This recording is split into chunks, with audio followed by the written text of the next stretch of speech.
Baik, kita kembali ya ke sini.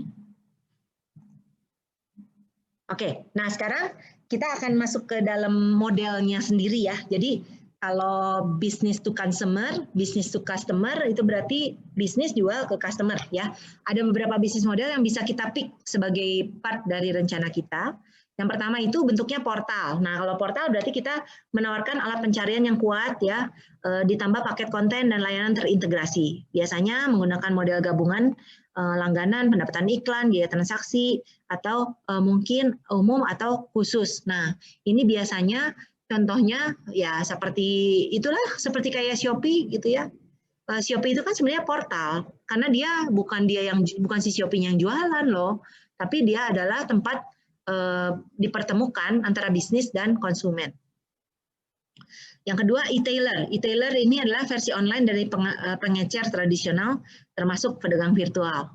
Brick and click ya, brick and click itu adalah perusahaan online tapi juga punya perusahaan punya toko fisiknya ya. Kemudian katalog merchant dan produsen menjual langsung ke konsumen. Rasanya untuk e-tailer ini sih cukup jelas lah, yang biasanya langsung jual produk ya. Oke. Selanjutnya content provider. Nah, kalau content provider ini berarti informasi dan hiburan yang menyediakan konten digital ya kayak Netflix gitu ya. Biasanya menggunakan model pendapatan iklan, langganan atau biaya rujukan afiliasi. Yang keempat, transaction broker. Ya, transaction broker memproses transaksi penjualan online. Biasanya menggunakan model pendapatan biaya transaksi, yaitu seperti yang processing, credit card processing,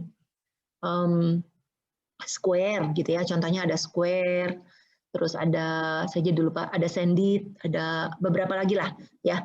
Mereka karena mereka broker, mereka bisa mendapatkan pendapatan dari sana. Komisi ya, komisi biasanya. Oke. Kemudian yang selanjutnya market creator. Market creator menggunakan teknologi internet untuk menciptakan pasar yang mempertemukan penjeli dan penjual.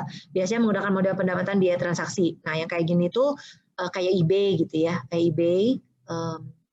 Itu adalah market creator yang memungkinkan karena dia terima keuntungannya ya. Oke. Selanjutnya service provider menyediakan jasa secara online ya. Jadi pokoknya jual jasa tapi online ya. Boleh aja kayak web hosting, kayak apa misalnya. Nah, bisa juga kayak ini jasa desain online. Sekarang cukup banyak ya. Saya sendiri pernah pakai karena saya kan bukan desainer. Saya pusing nih bikin logo. Ya udah, saya lewat online saya komunikasi sama perusahaan yang bikin. Terus yang menarik adalah dia bisa buatin saya logo dengan menurut saya ya, buat saya sih murah ya, cuma bayar 350.000. Tapi saya dapat semua file, raw, ini segala macam dan dipang-desainin si logonya. Bagus lagi. Ya, jadi saya cukup happy. Biasanya seminggu udah jadi.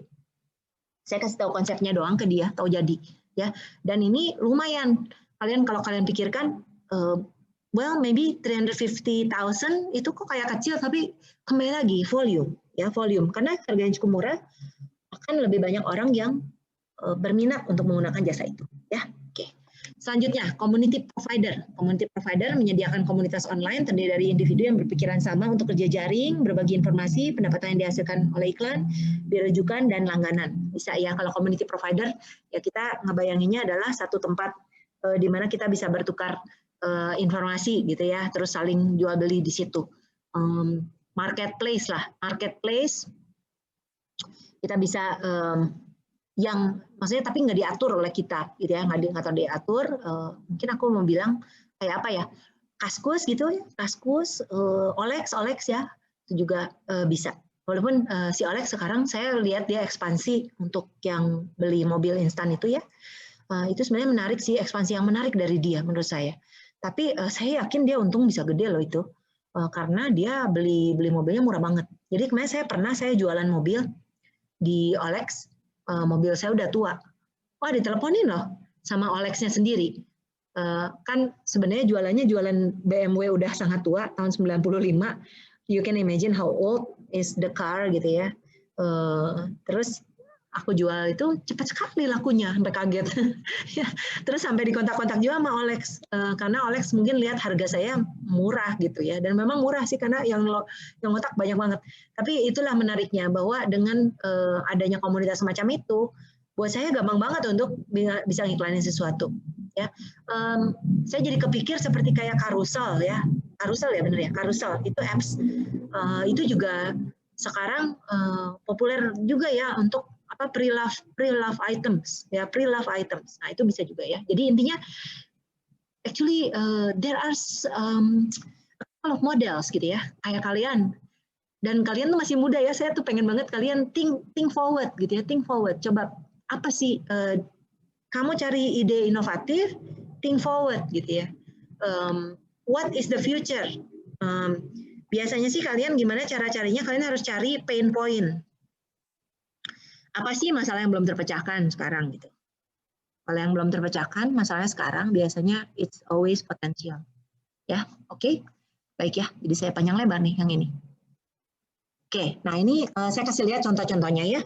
Kalau untuk retailer, misalnya ini seperti Amazon ya. Kalau yang break and click kategorinya Walmart Target ya. Oh, saya suka sekali Walmart Target tokonya ya. Dia ada online-nya tapi dia juga physical store. Katalog merchant, LL Bean, saya suka sekali produk-produknya LL Bean tapi mahal ya. Tapi ya seadanya. Tapi dan saya suka lihat juga online maupun direct mail. Manufacturer direct, DL, Mattel, Nike. Oke, kemudian community provider, ini seperti Facebook, LinkedIn, Twitter, Pinterest, boleh ya. Pinterest tuh populer sekali juga ya, saya lihat dan memang bagus-bagus ya. Pinterest itu, I think it will not die gitu ya, hopefully nggak die. Soalnya sekarang banyak perusahaan yang sangat kesulitan di tengah pandemi ini ya, banyak yang tutup. Jadi saya juga agak sedih juga ya lihat perusahaan-perusahaan pada berjatuhan. Oke, nah ini dia revenue modelnya bisa lihat ya. Kalau ini sih kan produk, kalau yang ini dia advertising, subscription, affiliate. Content provider contohnya Wall Street Journal, Netflix, Apple, dia nawarin newspaper, magazine, book, dia sistemnya advertising, subscription fee, sales. Ya. Oke, kemudian selanjutnya portal itu contohnya seperti Yahoo, AOL, American Online ya, MSN, Facebook. Ini juga ada integrated package of content, dapat tweetnya dari sini, advertising subscription. Portal SaleNet ya, saya sendiri nggak tahu nih apa, nanti kita lihat ya. Search Google Bing ya udah pasti. Kemudian kalau untuk transaction broker nih ada E-Trade, Expedia, Monster, Travelocity ya. Di Indonesia Traveloka berarti ya, Traveloka, Nusa Trip dan lain-lain ya. Ini ada transaction fee. Kemudian market creator, eBay, Etsy. Oh ya, saya juga suka Etsy. Etsy itu menarik-menarik produknya.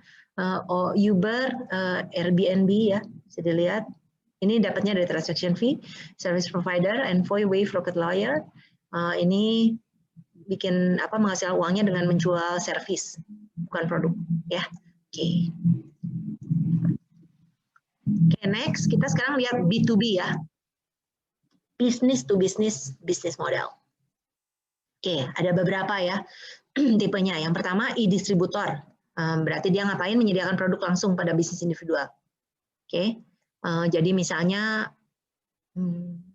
aku sebenarnya yang suka yang seperti toko saya, kita suka beli dari Giant gitu ya, contohnya seperti itu ya. Jadi kita sebenarnya bisnis to bisnis terselubung sedikit. Oke, kemudian e-procurement. E-procurement perusahaan tunggal menciptakan pasar digital untuk ribuan penjual dan pembeli. Ya, procurement penyediaan ya. Oke, kemudian exchange, pasar digital secara independen dimiliki sebagai pemasok langsung, biasanya untuk sebuah grup industri vertikal, rangkaian produsen pemasok. Ya, jadi ini biasanya untuk rantai value chain yang vertikal. Industri konsorsium, ini berarti pasar digital yang dimiliki oleh sebuah industri. Misalnya industrinya yang ngatur, industri kulit, ya, bahan-bahan kulit. Nah, mungkin ya bisa juga, itu dia ada konsorsium. Kemudian private industrial network, ini jaringan industri swasta milik industri yang mengkoordinasi rantai pasokan dengan sekumpulan mitra terbaik. Bisa juga, ya. Apa tuh ya suaranya? Selanjutnya, kita bisa lihat ya di sini untuk yang B2B, ini contohnya. Untuk distributor, ini ada Grainger sama Amazon Business, ya, dia jual produk. Di procurement, Ariba Supplier, Proactive. Ya, kalian kalau penasaran boleh tinggal lihat aja di situsnya. Exchange, GoTo Paper, oke, dari fee commission, description, SIM, supplier. Mungkin kita less familiar karena kita sendiri cuma customer. Ya, kalau kita bisnis kita akan lebih kenal ini.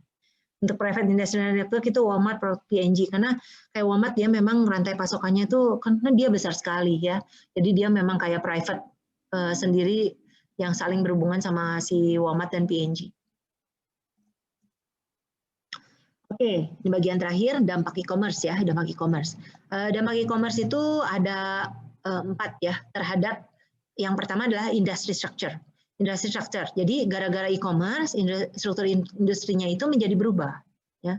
Karena pemain dalam satu industri daya tawarnya itu menjadi berubah. Jadi kalau kita perhatikan ya, kalau dulu mah kan bisa lah gitu supplier ada perantara ya, nggak langsung. Sekarang bahkan pabrik aja bisa jual langsung tuh gara-gara ada e-commerce ya, dan begitu mudahnya gitu ya sekarang bisa terjadi. Nah di sini ada beberapa fitur yang kita sebenarnya sudah pernah bahas di depan gitu ya. Ini sorry banget tulisannya nggak begitu jelas, tapi kalian bisa langsung buka juga di dalam buku teks kita ya. Jadi kalau untuk ubiquity berarti ini menghancurkan struktur industri dengan menciptakan channel marketing yang baru ya. Jadi ubiquity itu everywhere available ya. Yang kedua global reach. Global reach itu berarti menurunkan batasan dari perusahaan lain bisa masuk ke dalam persaingan pasar. Karena sekarang udah nggak ada batasnya. Bahkan perusahaan China, perusahaan Indonesia, kita bisa saling bersaing walaupun kita letaknya beda ya. Karena apa? Karena kita saling berhubungan di e-commerce-nya gitu ya. Oke. Universal standard. Nah, perubahan struktur industri dengan juga sama menurunkan barrier to entry. Jadi karena sekarang ada industri standar, semakin rendah halangan untuk masuk ke industri. Richness ya, kekayaan data dan sebagainya. Nah, ini berarti mengurangi kekuatan dari distribution channel. Karena sekarang gampang banget untuk cari info, cari segala macam. Dapat alternatif vendor ya, banyak sekali. Interactivity. Nah, ini menghancurkan struktur industri dengan mengurangi ancaman dari substitusi. Katanya ya, substitusinya jadi tidak terlalu kuat. Information density berarti kepadatan informasi. Ini perubahan dalam struktur industri dengan melemahnya sales channel ya. Karena sekarang lebih banyak bisa langsung ke konsumen. Personalization, customization, ini menghancurkan industry structure dengan mengurangi ancaman substitusi, meningkatkan halangan untuk masuk. Ya, berarti ini ada value chain cost di industrinya itu bakalan lebih rendah. Yang terakhir sosial teknologi, perubahan industri structure dengan adanya pergeseran programming dan keputusan editorial. Sekarang ada di konsumen. Ya, jadi bahkan konsumen bisa menciptakan entertainment produk sendiri nih katanya ya. Oke, nah kita bisa lihat yang disebut itu tadi apa. Kalau kalian mudah-mudahan anak teknik industri sudah belajar tentang Porter 5 Forces. Ya, Porter 5 Forces ini sebenarnya dari Porter, dia itu punya konsep bahwa di dalam sebuah industri itu ada kekuatan-kekuatan. Nah, kekuatan apa sih yang ada? Nah, ini kalau kita ngomongin e-commerce ya, untuk rivalry, persaingan antara sesama kompetitor, yang terjadi adalah persaingan harga menjadi sangat ketat. Ya, pasarnya menjadi sangat luas. Nah, jadi persaingan harga menjadi sangat ketat. Kemudian untuk barrier to entry, karena sekarang keberadaan e-commerce, itu sebetulnya membuka keterbatasan itu. Sekarang sebuah perusahaan bisa jual kemana-mana. Seorang individu pun bisa jual sampai ke berbagai penjuru dunia. Ya, nah jadi kita bisa mengurangi barrier to entry karena sekarang tidak perlu lagi adanya toko fisik, tidak perlu lagi ada sales fisik, dan tetap ada sih keunggulan dengan menggunakan first mover advantage. Oke, selanjutnya untuk bargaining power, daya tawar pembeli gitu ya. Ketersediaan harga global dan informasi produk itu membuat kemampuan menawarnya itu lebih berat ke pembeli. Ya, jadi lebih kuat kekuatannya pembeli untuk menawar gitulah intinya itu. Ya, kalau kita lihat dari sisi lain lawannya untuk supplier. Nah, supplier itu sekarang karena ada sistem pengadaan procurement ya, pengadaan online, biasanya kemampuan dari supplier itu untuk bisa pasang harga tertentu itu atau lebih tinggi menjadi berkurang. Nah, tapi supplier juga bisa mendapatkan keuntungan dengan menghilangkan perantara, ya sehingga mereka bisa langsung jual ke pembeli akhir, dan oleh karena itu mereka jadi hilang biaya komisi kan. Nah, dengan demikian mereka akhirnya tetap bisa bersaing walaupun harganya menjadi lebih rendah dikarenakan kekuatan bayar lebih tinggi, ya. Jadi tetap bisa. Yang terakhir adalah substitute product. Kalau substitute product ini sekarang banyak karena adanya e-commerce, jadi banyak produk substitusi yang keluar, yang baru. Ya, misalnya seperti Netflix gitu ya, menggantikan DVD. DVD mungkin udah mau mampus ya. Oke, terus online reservation system menggantikan travel agent. Saya sebetulnya jadi inget ya, saya punya teman travel agent. Saya juga ada kenalan di Surabaya travel agent besar. Ya, dan mereka bercerita gitu bahwa kegilaan dari adanya internet, adanya e-travel, e-reservation itu menciutkan ya operasi mereka secara fisik. Jadi mereka bilang, kita kalau nggak menciutkan operasi kita juga nggak bisa bersaing. Tapi kita tetap butuh orang yang standby, karena perbedaan mereka dibandingkan dengan yang seperti kayak Traveloka gitu ya, yang sebetulnya mereka mungkin resource-nya sangat sedikit lah, tapi pasti ada lah di sana juga untuk resolve customer service gitu ya. Tapi buat travel agent, mereka sangat terdampak, dan kelebihan si travel agent yang fisik gitu ya, memang biasanya enaknya si pembelinya itu bisa mendapatkan layanan berbagai alternatif yang mereka yang mencarikan gitu ya. Jadi saya sendiri merasa gitu ya, kenapa sih saya kadang-kadang saya sebetulnya lebih banyak pakai Traveloka untuk beli tiket atau gimana. Tapi saya kadang-kadang memutuskan saya mau beli dari Ratu Tour. Ya misalnya ya, Ratu Tour ini kebetulan kenalan saya. Alasannya ada beberapa. Yang pertama, saya udah mabok, nggak kuat nyariin rute yang saya pengen, gitu ya. Itu terjadi. Jadi saya minta tolong, Pang cariin rutenya. Berhubung saya mau pergi misalnya kemana, tapi rada susah rutenya. Jadi saya minta tolong, karena mereka punya akses ke sistem reservation dunia, ya. Nah kemudian yang kedua, yang itu kadang-kadang harga mereka bisa lebih murah loh. Selalu, tapi kadang-kadang bisa lebih murah. Itu sebenarnya menarik juga buat saya. Jadi saya, misalnya saya mau pergi Bandung ke Singapura gitu ya, Bandung Singapura, anehnya kalau aku beli dari travel agent yang ini, yang Brick and Click, bisa lebih murah. Itu berapa kali loh kejadian beneran. Jadi saya merasa kadang-kadang